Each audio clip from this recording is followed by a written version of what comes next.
안녕하세요. 건강한 하루 채널의 구독자 여러분, 가정의학과 전문의 이지영입니다. 어느덧 제가 의사 가운을 입고 환자분들을 만난 지 30년이 훌쩍 넘었습니다. 수만 명의 환자분들과 울고 웃으며 쌓아온 경험을 바탕으로 오늘도 여러분의 건강한 노년을 위해 꼭 필요한 이야기를 나누어 보려고 합니다. 오늘 주제는 아마 제목을 보고 조금 놀라신 분들도 계실 텐데요. 바로 우리 중년 이후 실버 세대의 부부 생활에 대한 이야기입니다. 어르신들 중에는 진료실 문을 닫고 조심스럽게 목소리를 낮추며 물어보시는 분들이 참 많아요. 선생님, 제 나이가 70인데 남사스럽게 주책인 것 같아 걱정입니다. 혹은 몸이 예전 같지 않은데 무리가 되지는 않을까요? 하고 말이죠.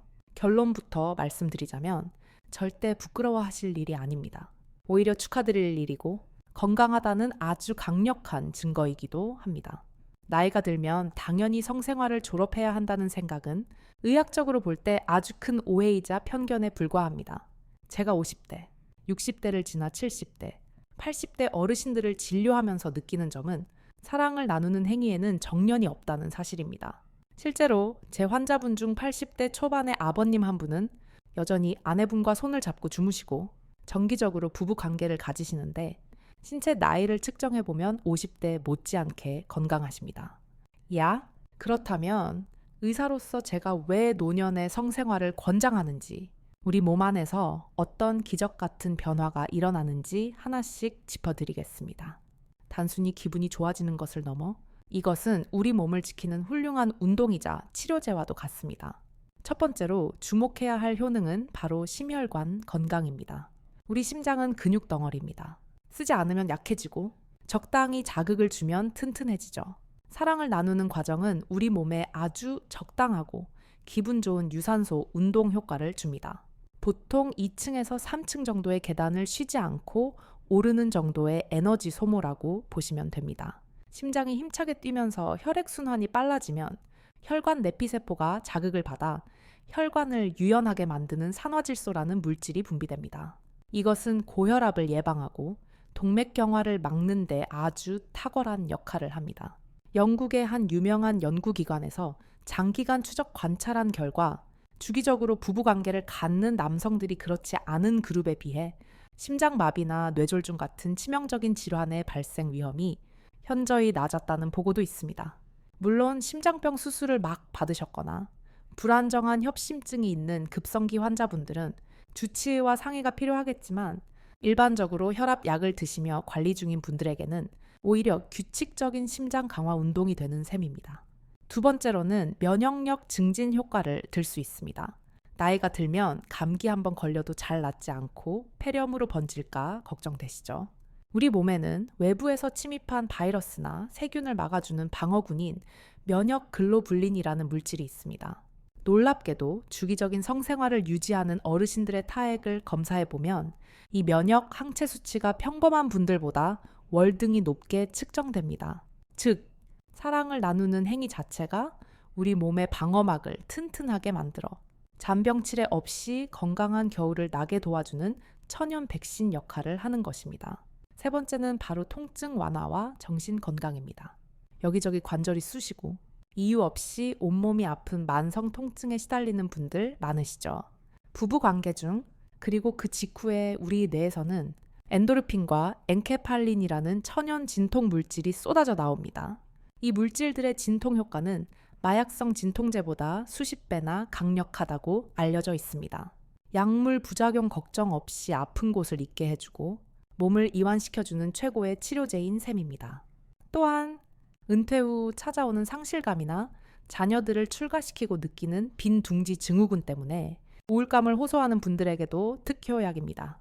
배우자와의 깊은 교감은 옥시토신이라는 호르몬을 분비시키는데 이것은 사랑의 호르몬 혹은 신뢰의 호르몬이라고 불립니다. 이 호르몬이 나오면 불안감이 사라지고 세상이 조금 더 따뜻하게 느껴지며 고독감이 눈 녹듯 사라지는 안정감을 줍니다. 마음의 병이 몸의 병을 만든다는 말 아시죠? 마음이 행복해지면 신체 건강은 자연스럽게 따라오게 되어 있습니다. 네 번째는 불면증 해소입니다. 나이가 들수록 잠귀가 밝아지고 새벽잠이 없어져서 고생하시는 분들이 많습니다. 수면제를 처방받으러 오시는 분들도 계신데요. 부부 관계 후 찾아오는 나른함은 그 어떤 수면제보다 안전하고 효과적입니다. 관계 후 분비되는 프롤락틴이라는 호르몬이 우리 뇌를 아주 깊고 편안한 휴식 상태로 유도하기 때문입니다. 억지로 잠을 청하려 뒤척이는 것보다 배우자의 온기를 느끼며 자연스럽게 잠드는 것이 수면의 질을 높이고 다음 날 컨디션을 회복하는 데 큰 도움이 됩니다.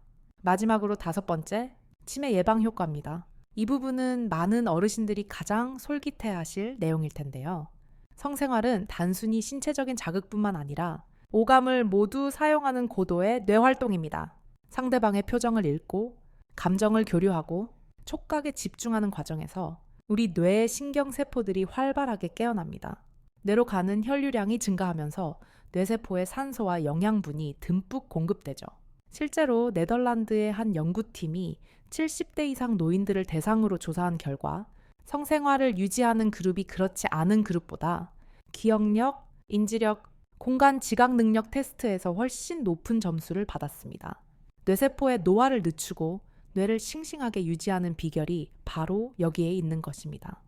야, 여기까지 들으시면 에이, 좋은 건 알겠는데 과연 우리 부부에게 맞는 기준은 무엇일까? 남들은 얼마나 자주 하는지 궁금한데 물어볼 데가 없네. 이런 생각이 드실 겁니다. 이제부터는 횟수와 강박에 대한 이야기를 좀 더 구체적으로 풀어보겠습니다. 많은 분들이 저에게 묻습니다. 선생님, 일주일에 한 번은 해야 건강한 건가요? 한 달에 한 번이면 너무 적은 거 아닌가요?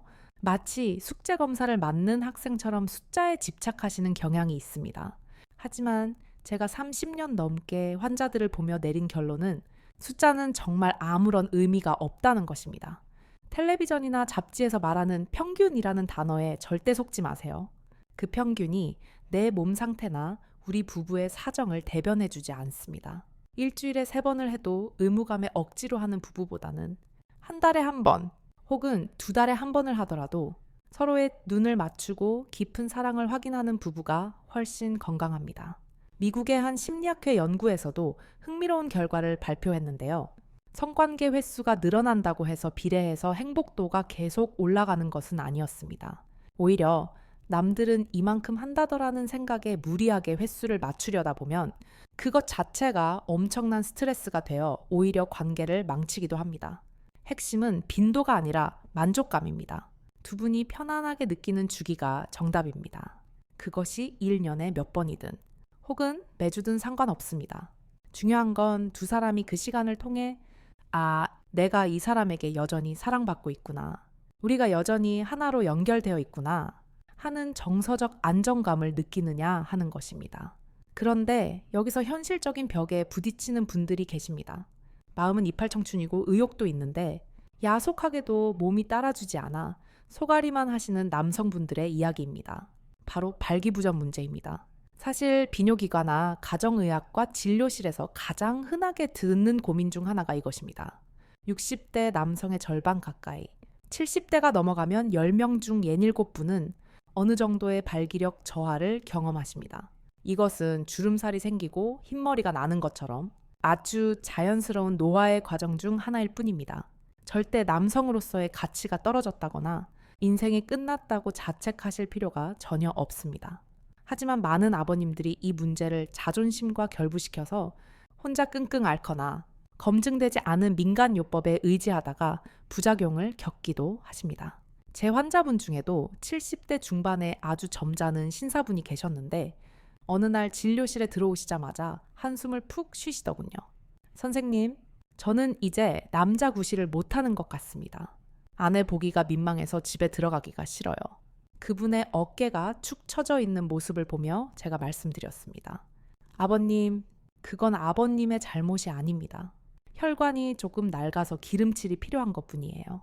발기부전은 부끄러운 장애가 아니라 관리 가능한 증상입니다. 원인은 다양합니다. 오랫동안 알아오신 당뇨병 때문에 말초 신경이 무뎌졌을 수도 있고 고혈압으로 혈관 탄력이 떨어져서 피가 충분히 모이지 않는 것일 수도 있습니다. 혹은 전립선 비대증 약이나 탈모약 같은 특정 약물의 부작용일 수도 있고요. 심지어는 안 되면 어떡하지 하는 심리적인 불안감, 즉 수행 불안이 원인인 경우도 상당히 많습니다. 다행인 것은 현대의학으로 이 문제의 대부분을 해결할 수 있다는 점입니다. 요즘은 안전하고 효과 좋은 약물들이 많이 개발되어 있고 주사 요법이나 호르몬 보충 요법 등 선택지가 매우 다양합니다. 단 주의하실 점은 반드시 병원에 오셔서 기저 질환을 확인하고 처방 받으셔야 한다는 겁니다. 친구가 좋다고 해서 혹은 인터넷에서 몰래 구한 약을 드시다가 심장에 무리가 가서 응급실에 실려 오시는 분들도 종종 뵙습니다.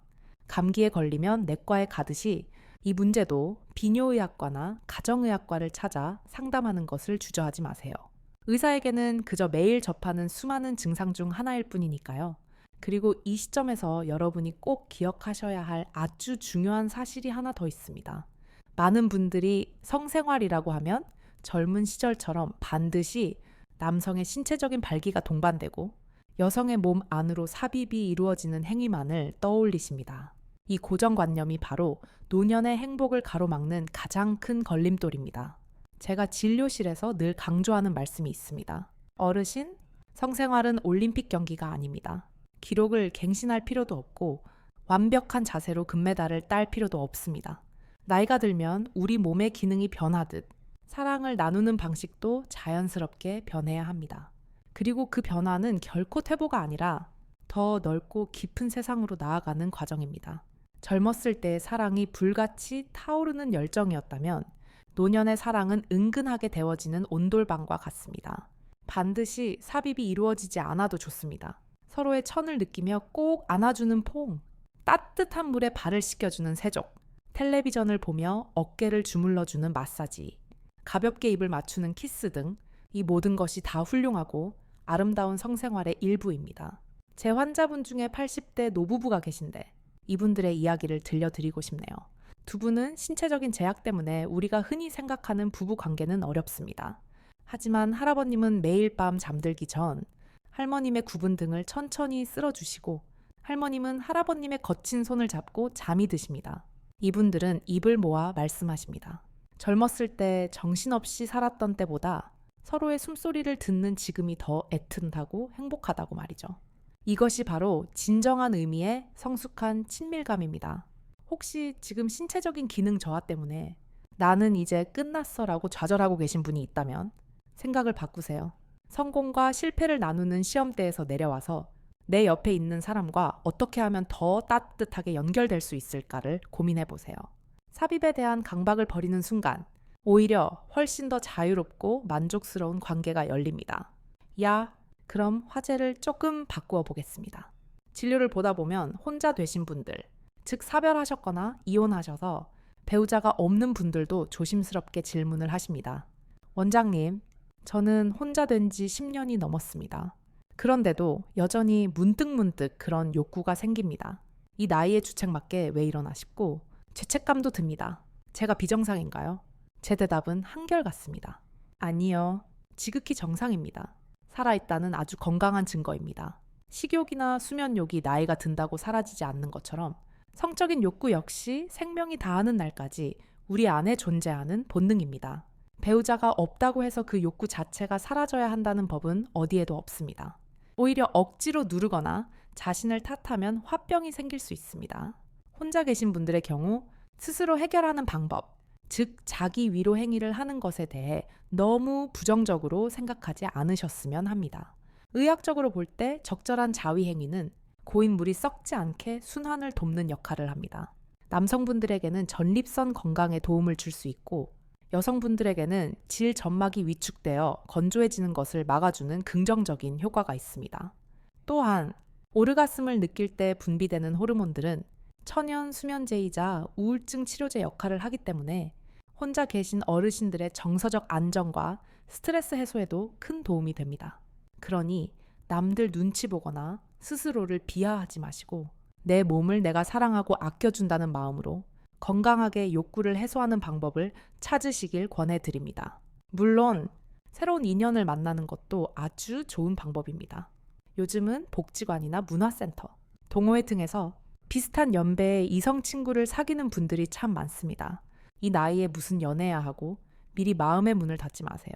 노년기에 찾아온 새로운 사랑은 삶의 활력을 되찾아주고 뇌를 젊게 만들며 고독사를 예방하는 가장 강력한 처방전이 될 수 있습니다.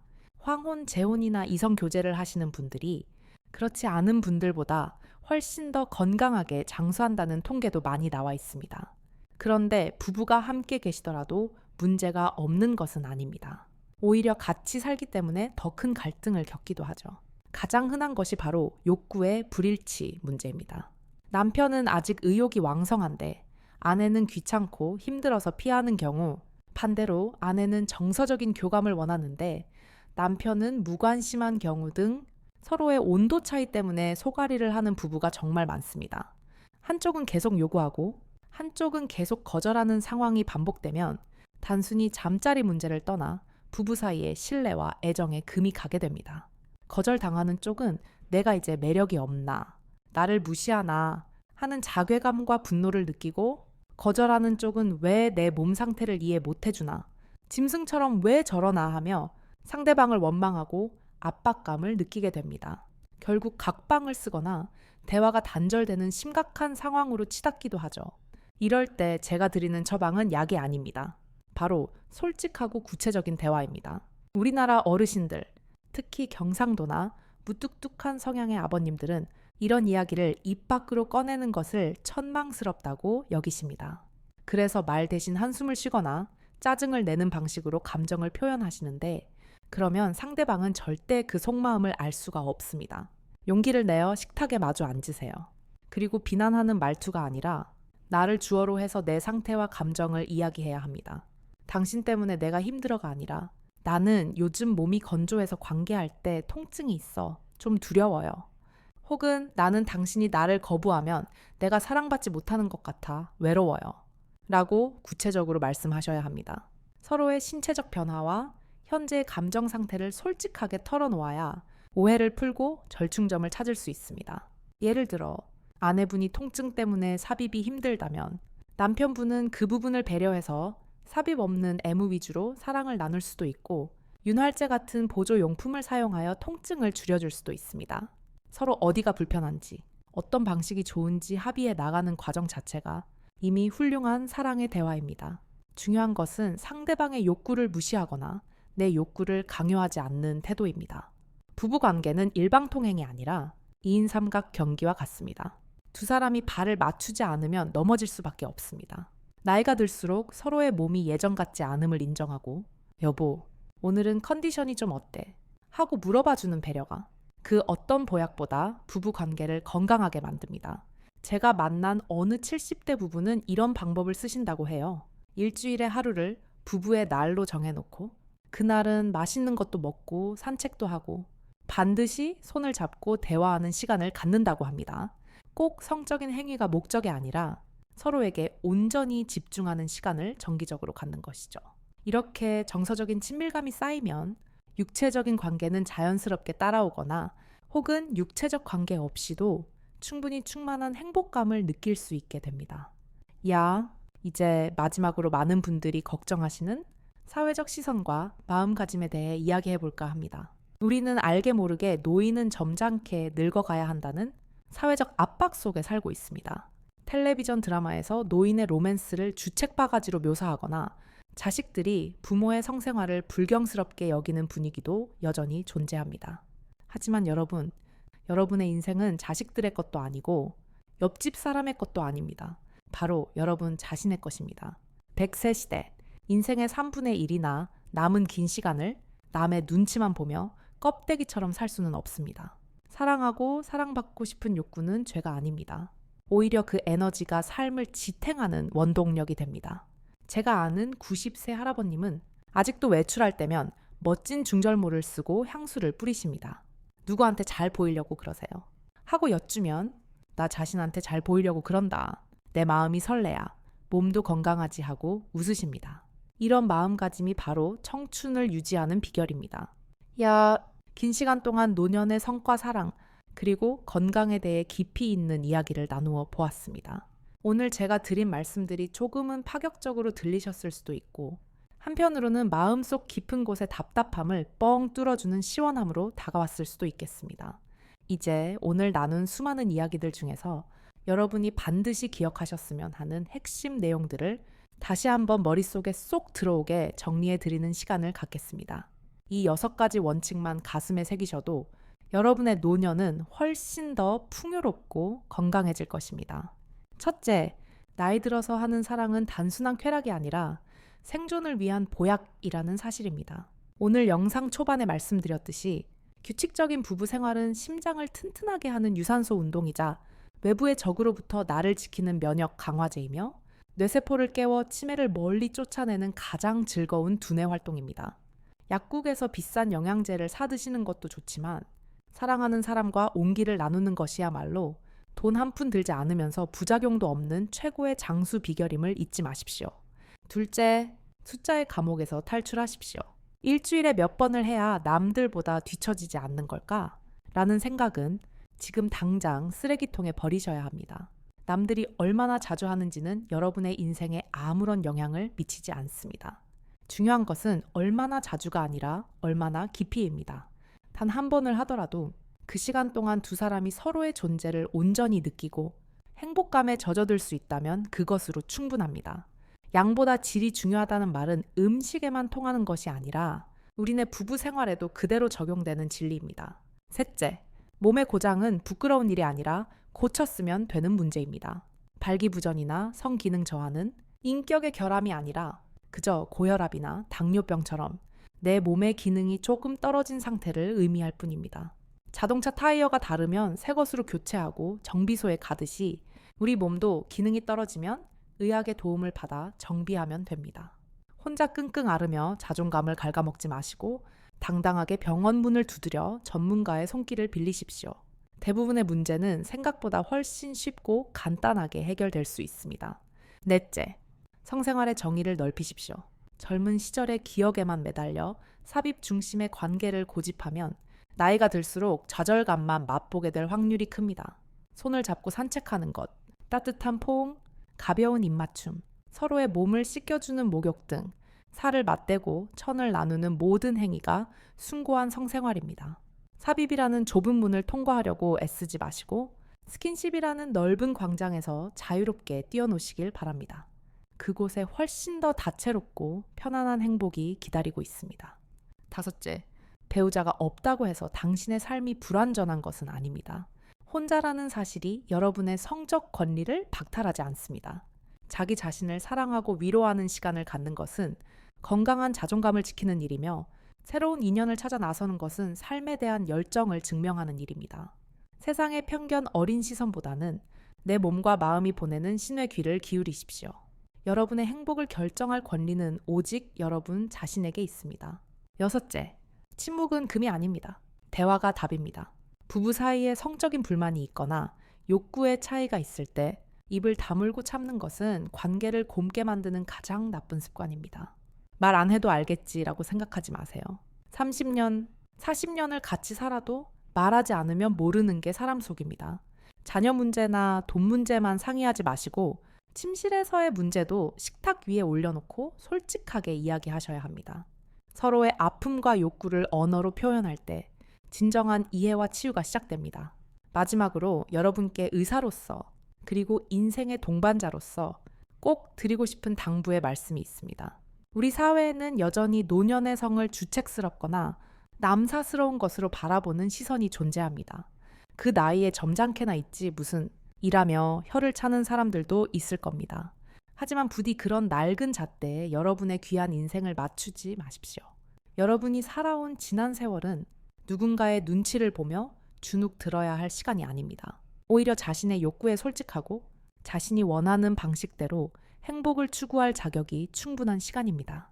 자식들이 부모의 잠자리를 걱정하거나 간섭할 권리는 없습니다. 여러분의 침실은 여러분만의 성격입니다. 젊었을 때처럼 뜨겁고 격렬하지 않아도 괜찮습니다. 은근하게 타오르는 숯불처럼 오래도록 꺼지지 않는 온기를 유지하는 것, 그것이 바로 노년만이 누릴 수 있는 아름다운 특권입니다. 제가 진료실에서 25년 넘게 수만 명의 환자분들을 만나며 깨달은 진리는 하나입니다. 결국 인간을 살게 하는 힘은 연결감이라는 것입니다. 내가 누군가와 깊이 연결되어 있다는 느낌, 내 살이 누군가의 살과 닿아 있다는 그 안도감이 우리를 고독사나 우울증으로부터 구원하고 삶의 마지막 순간까지 눈빛을 반짝이게 만듭니다. 그 연결의 형태가 매일 밤의 뜨거운 사랑이든 아침에 일어나 건네는 따뜻한 모닝커피 한 잔과 손잡기든 형식은 전혀 중요하지 않습니다. 오늘 이 영상을 보신 후 옆에 있는 배우자의 거친 손을 한번 지그시 잡아보시는 건 어떨까요? 만약 혼자시라면 거울을 보고 오늘도 참 잘 버텼다, 사랑한다 하고 스스로를 안아주시는 것도 좋겠습니다. 작은 스킨십 하나가 굳어있던 몸과 마음을 녹이는 기적의 시작이 될 수 있습니다. 혹시 오늘 영상을 보시면서 에이, 이건 내 이야기인데 나도 이런 고민이 있었는데 하고 공감하신 부분이 있다면 주저하지 마시고 댓글로 남겨주세요. 발기부전 치료법에 대해 더 구체적으로 알고 싶으시다거나 갱년기 이후의 부부관계 개선법에 대해 더 듣고 싶은 내용이 있으시다면 언제든지 말씀해 주시기 바랍니다. 여러분의 목소리를 반영해서 다음 영상에서 더 알차고 실질적인 정보로 찾아오겠습니다. 그리고 다시 한번 강조하지만 몸에 문제가 느껴지신다면 혼자 고민하지 마시고 가까운 비뇨의학과나 가정의학과를 꼭 방문하세요. 감기에 걸리면 이비인후과에 가고 이가 아프면 치과에 가듯이 성기능에 문제가 생기면 병원에 가는 것은 너무나 당연한 일입니다. 의사들은 여러분을 도와드리기 위해 그 자리에 있는 사람들입니다. 부끄러움은 병원 문 앞에서 잠시 내려놓으시고 건강과 행복을 되찾으시길 바랍니다. 여러분의 노년이 단순히 죽지 못해 사는 시간이 아니라 사랑하고 사랑받으며 가슴 뛰는 시간으로 채워지기를 진심으로 응원합니다. 지금까지 가정의학과 전문의 이지영이었습니다. 경청해 주셔서 감사합니다.